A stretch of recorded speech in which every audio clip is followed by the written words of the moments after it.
పార్వతీదేవి శివుడినే మింగేసిందని మీకు తెలుసా? ఒకసారి కైలాస పర్వతం మీద శివపార్వతులు ఏకాంతంగా ఉన్న సమయంలో పార్వతీదేవికి అకస్మాత్తుగా విపరీతమైన ఆకలి వేసింది. ఆ ఆకలి ఎంత తీవ్రంగా ఉందంటే ఆమె తట్టుకోలేక వెంటనే శివుణ్ణి ఏదైనా ఆహారం ఇప్పించమని కోరింది. శివుడు, దేవి కొంచెం సమయం వేచుండు, నీ ఆకలి తీర్చడానికి ఆహారం ఏర్పాటు చేస్తాను అని చెప్పి మళ్లీ ధ్యానంలోకి వెళ్ళిపోయాడు. కొంత సమయం గడిచింది కానీ శివుడు లేవలేదు. ఆకలితో అల్లాడిపోతున్న పార్వతికి సహనం నశించింది. తన ఆకలిని తీర్చమని రెండోసారి అడిగినా శివుడు ధ్యానం వీడకపోవడంతో ఆమె ఆగ్రహం మరియు ఆకలి ఒకేసారి కట్టలు తెంచుకున్నాయి.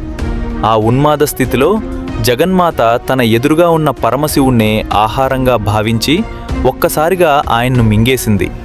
శివుణ్ణి మింగిన వెంటనే ఆమె శరీరంలో వింత మార్పులు మొదలయ్యాయి. శివుడి కంఠంలో ఉన్న హాలాహలం వల్ల పుట్టిన వేడి ఆమె దేహం అంతటా వ్యాపించింది.